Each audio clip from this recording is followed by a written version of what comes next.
and you're in the zone.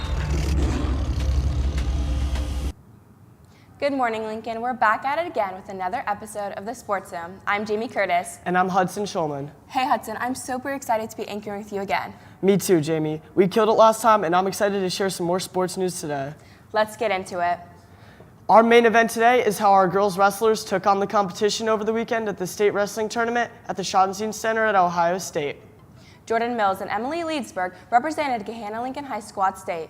Jordan Mills won 3 matches and lost 2 and placed 7th in her weight class. Jordan is Gahanna's first girls wrestler who placed in state and ends her record with a 31-11 record. Emily dropped both of her matches, but she is a 2-time state qualifier and ends her season with a 27-12 record. We were fortunate enough to speak with both Jordan and Emily after their day at states. Here they are. Honestly, at least for me, it feels kind of like a dream, considering last 2 years we had states up at Hilliard Bradley, I think. Yep. So this is amazing to be wrestling in the shot with all the guys. Also a little bit more overwhelming considering there's so many more people. But it's like really exciting and like a little bit like anxiety ridden because like there's so many people here and the lights are really bright. Congrats again, girls, on a successful season. Now to the boys, where Lincoln junior Javon Lewis competed in the 175-pound weight class at state. Following a third-place finish at districts, Javon dropped 2 matches to finish his season with an impressive 38-9 record. Congratulations on a great season, Javon. After the meet, we spoke with him for his thoughts on an awesome experience at states. It's a big accomplishment making it to states. I worked hard all season. You know, this is where champions are made. This is where people go home, live or die. I feel confident, definitely feel confident. I feel underestimated, and I feel like I got something to prove. Thanks, Javon. Now to another state tournament, this one for the girls bowling team. The ladies qualified for state over the weekend by winning the district championship, but they couldn't crack the top 8 to make it to the final round at state. Senior Delaney Rossetti bowled a 618 to finish 10th individually, Casey Burns had a 484, and freshman Lacey Holden had a 439. Our Sebastian Tadako caught up with 2-time state finisher, top 10 finisher Delaney Rossetti. I'm Sebastian Tadako, and I'm here with Delaney Rossetti, who went to states for bowling. How was that experience? It honestly was really fun and really surreal. It definitely didn't go the way that we wanted it to, but I feel like as a team, we performed what we knew we could. Going into it, we knew that as a team, we were probably one of the underdogs because in Central Ohio, we are kind of at the top, but when it comes to all around the states, we knew that we had a younger team. So we definitely knew that if we wanted to advance the way that we knew we could, we had to bowl really well, but we just fell short, so it's okay. I know as an individual last year, you placed 3rd. How does it feel about placing 10th this year? Honestly, it's very bittersweet for me. I bowled really well. I felt really good about my game, but my scores weren't really there to show it. I feel like there's not really a whole lot that I could have done about it because, you know, when you're throwing the ball that well and your scores aren't showing, it is what it is. You just kind of have to chalk it up as a good day, but the scores just aren't there. Thanks. Back to Jamie and Hudson at the sports desk. Thanks. Hey, Jamie, do you know what month it is? Yeah, it's March. It is March, and we've got some madness going on. Everyone's been filling out their brackets and making their predictions on who's going to win the NCAA title. We have some outside donors here today to give us their take on the tournament. Hey, Keegan, take it away. Thanks, guys. So, as you mentioned, I'm joined here by some outside zoners, aka some March Madness specialists. These guys are great at what they do. I've got a couple questions for you guys. The first question I have is the first round upset. You guys have any particular upsets that you think you're doing? How about you, Landon? Well, I've got Louisiana beating Tennessee. Louisiana's got a 6'11" dude who's Jordan Brown. He's averaging 19 points and 12 rebounds. He's been a beast this year. He won their Conference Player of the Year. And also Tennessee lost their point guard. So I think that Louisiana can end up beating them as they lose their point guard and experience on the court, as Louisiana will take that and attack the basket a lot more. Yeah, Zakai Ziegler is definitely a big part of that Tennessee team. How about you, Aiden? I got Furman beating Virginia. I think without Vander Plas, their center, Virginia loses some spacing with their big man at the 5 position, and I think Furman's going to take advantage of that and get enough stops to win the game. It's very fair. I think the Paladins have a good chance. I have Arizona State over TCU in the first round, 6-11 matchup. I watched TCU last night. That combination of the Cambridge brothers and DJ Horn, you know, they're some absolute ballers. They shot over 60% from the field last night. I think over 50% from three. And I just think there's no way they're going to lose to a sort of struggling team. TCU does have Mike Miles though, so it's going to definitely be a really good game. But I got the Sun Devils coming out on top. So this is kind of a bigger question. Basically all the marbles of this tournament, the Final Four, who you guys got? Who's in your Final Four, Landon? Well, first off, in the South region, I've got Alabama. Alabama, they've been beasts all year. They got the #1 overall seed. They'll have an easy way through almost. I think the only team that really can handle against them is Arizona, and even them, I don't think they can do. And then going on to that East region, I've got Duke. Duke has gone, and they have a 9-game win streak. They've got length. They've got experience with Jeremy Roach on the point guard position. They've got Tyrese Proctor, who's been able to really be getting better this season. And their best player, I think, Kyle Filipowski. The dude's a 7-footer who's shooting threes like it's nothing. And then going on to that Midwest region, I've got Texas. Texas has beaten the defending national champions, Kansas, twice this year by 20, both at home and away. And I think with that being said, Texas has just got momentum going into the tournament, winning that Big 12 championship. And then the West region, I've still got Kansas. I think Kansas is going to be able to really take that momentum, even though that they did lose to Texas. They had a really good season. And they'll use that with their experience with Justin Wilson, who was on the team last year and won them MVP of that tournament. And also Grady Dick, who's been a beast this year as a point guard. He's a freshman, but he's been a crazy good shooter. And I think they'll be able to take that and go to the Final Four. Can't argue with that, man. Kansas definitely has been there before. The experience will help them. Aiden, how about you? What about your Final Four? So, in the South region, I got Alabama. They have the deepest team in basketball with the best player in college basketball in Brandon Miller. They're one of the best three-point shooting teams. Moving on over, I got Texas beating Houston. I think their bigs will shut down Jarris Walker. And with the health of Marcus Sasser, I think that gives them the edge.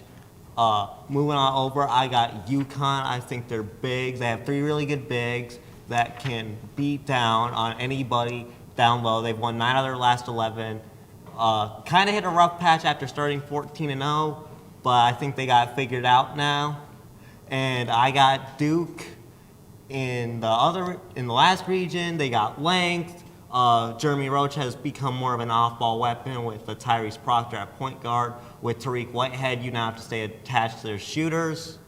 I think there's no weaknesses in Duke now. They're one of the hottest teams in college basketball. I got Duke.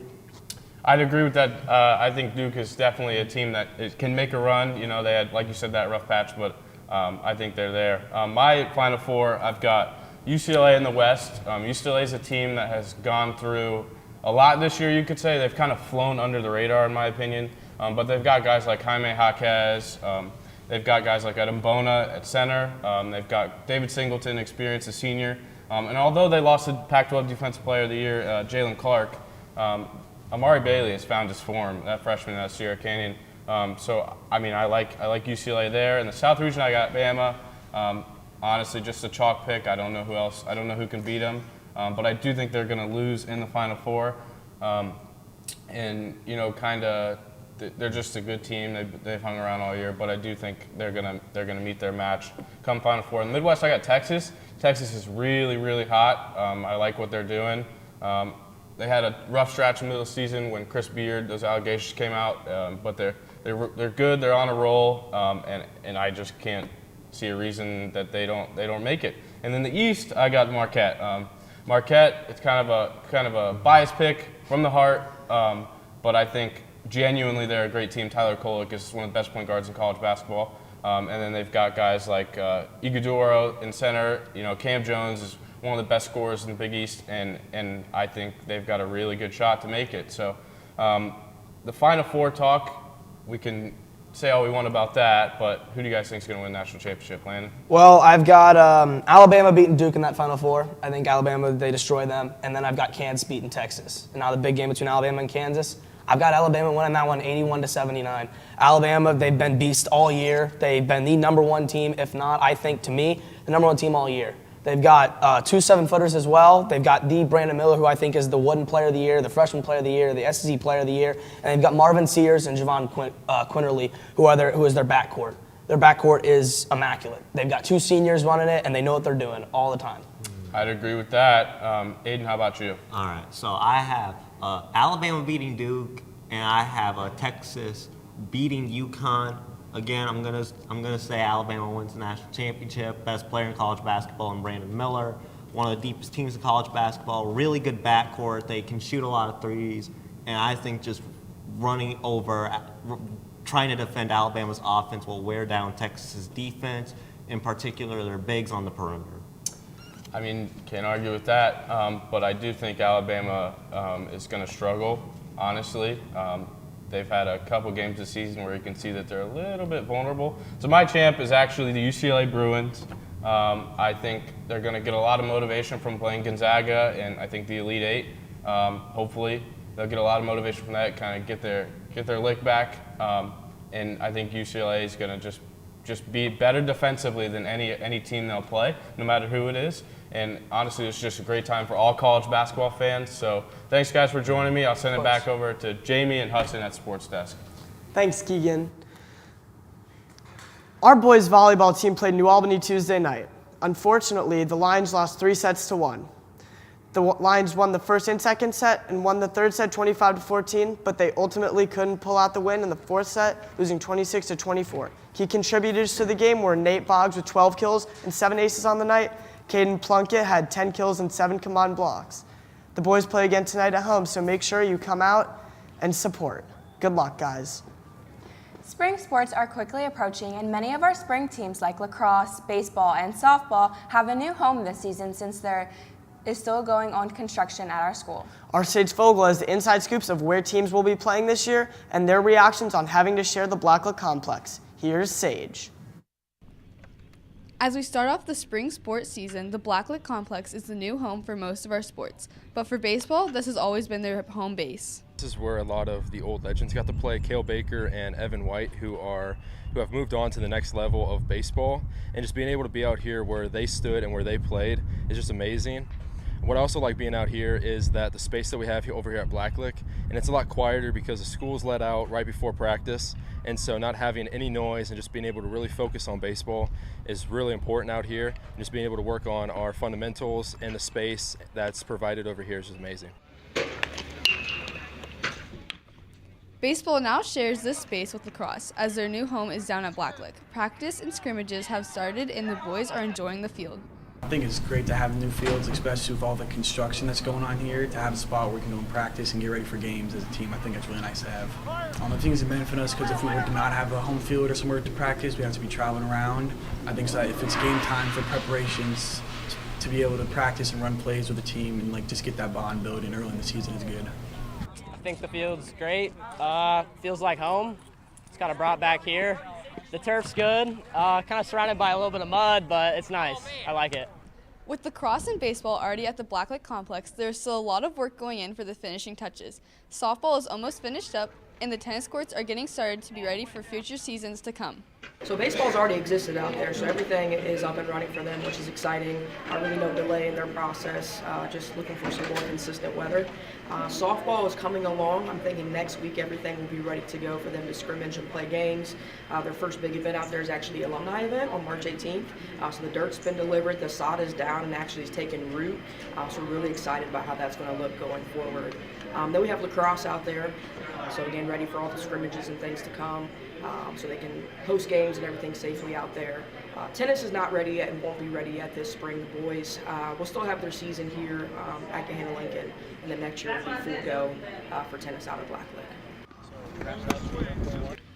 Although many sports have been affected with all of the construction, the team that has been affected the most is softball. The girls have been everywhere, from the Blue Gym to Middle School West to the baseball fields at Blacklick. And all of this moving around has affected the girls in many ways. We have a lot of freshmen, and we have 40 girls. So there's a lot of people who don't drive, and going in and out of the busing or trying to find a ride to practice is really hard. Some people come really late, and it's kind of hard to be punctual. So when we have practice starting at 3:15, we don't know where it's at. Sometimes we don't know where we're going to be the day of until 12 o'clock. So it's really hard for us to figure out where we're going. If lacrosse is already on the turf, we have to move to West. And if West is muddy, we have to go stay in the gym. So it's really hard to do certain things. I play outfield, so being outside is so major. We can't do certain drills and things like that inside, so when we're outside we have to really incorporate that. So it's been really hard without having our own field to go to. We've had to kind of move around, find our new home, and we're really waiting on that field to be done. 1, 2, 3, team! Moving around so much has been tough for the girls. Construction at Blacklick has caused some changes as the spring season is quickly approaching. But the facility has already benefited many sports and will soon benefit even more as construction is quickly coming along. This is Sage Fogel in the Zone.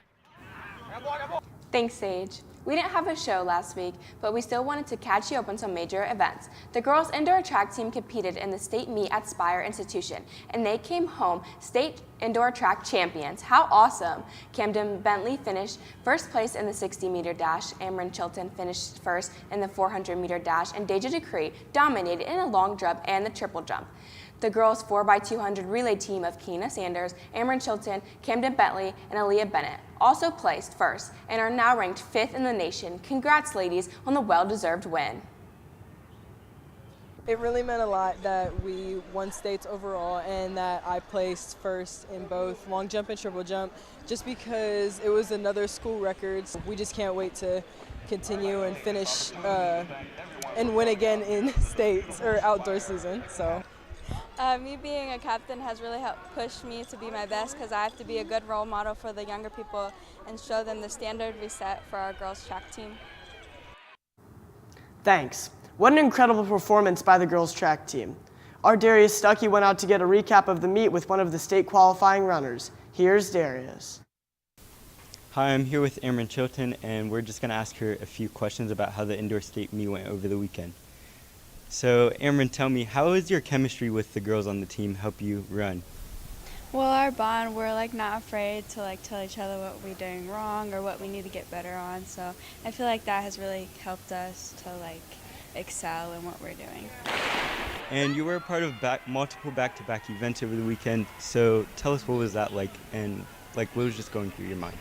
I mean, it was really tiring having to come recover from a long event or a short event and then go do a long event. So just recovering my body quickly and getting the right fuel I need in my body to keep going. Yeah, absolutely. Not only did you win states as a team, but you also won individually. What are your next steps to progress from here? We'll keep doing the same workouts I was doing, keep my diet right, do things outside of practice in school to help me be a stronger athlete. Okay, perfect. Thank you, Amron. And we're going to go back to the sports desk. Thanks, Darius. The boys' team also had an impressive showing at states, with the 4x200 meter relay team of Drew Pisco, Tommy Newby, Romero Wells, and Maxwell Cummings taking first place. Romero also finished 6th place in the long jump. Congrats to all the runners that competed at states. While athletes are starting to prepare for their spring seasons, there are two very important people that often get overlooked. That's right, our athletic trainers are constantly helping athletes prevent and recover from injuries. But this year, there's an even bigger issue, having to manage injuries in 2 different locations. Our own Lila Scott takes a deeper dive into how the athletic trainers are preparing. Here's Lila. As winter sports are winding down, some people are reaching their off-season. But for the athletic trainers, they are working hard to prepare for a busy start of the spring season. We're just trying to prepare coaches with emergency action plans in case something happens and we're not available on site to take care of the athletes. Then also making sure that we're just in constant communication with them. It's already busy enough for the trainers, but on top of that, they have to split between 2 different locations just to reach all the spring sports due to the cause of our stadiums and fields being redone. So this spring's gonna be a little different. Usually we have baseball at Blacklick in a normal year, and everything is at the high school. This year we have lacrosse that's out at Blacklick along with baseball, and then we also have some sports practicing at a couple middle schools. So softball has been going to Middle School West, and then our track is at Middle School South and West. It's definitely been more of a challenge, especially with being at 2 locations. Obviously the high school, the room that we're in here, is our main location, and kids come in here after school or during their last period of the day when they have that free, and it's a lot easier to do rehab with them. That it is. The comfort that these athletes have with the athletic trainers has overall improved their high school sports experience. I would say they really cared about me as an individual, and yeah, I love going there. Kendra, they came in with open arms, so it was kind of easy just to tell them what was going on, and it just makes me want to go and actually get better. We still, do what we can to make sure that the athletes are getting the treatment that they deserve so that they can get back to sports as quickly as possible. Injuries are very common in sports, and one of the things that makes our athletic trainers so good is how reliable they are. I always know that I can rely on Mike and Kendra to take care of our athletes, whether they're returning from an injury and they just need a rehab plan, or we have a sign of something that is bothering them. I can send them down and they can work with them each day to kind of help the healing process. As athletes are building their strength back up, they are also able to connect with their peers and trainers. Not only are the trainers trying to manage the injuries of many athletes, they are also making valuable relationships with them as they help after their setbacks and really push athletes to make them better. This is Lila Scott in The Zone. 1, 2, 3, team! Thanks, Lila. That's all the sports news we have for you today. Good luck to all the spring athletes on the beginnings of their seasons. We will be back next week, but before we go, we would like to show you more track team. As we say goodbye, here's some more video of the track teams at the Indoor State Championships. And as always, go Lions!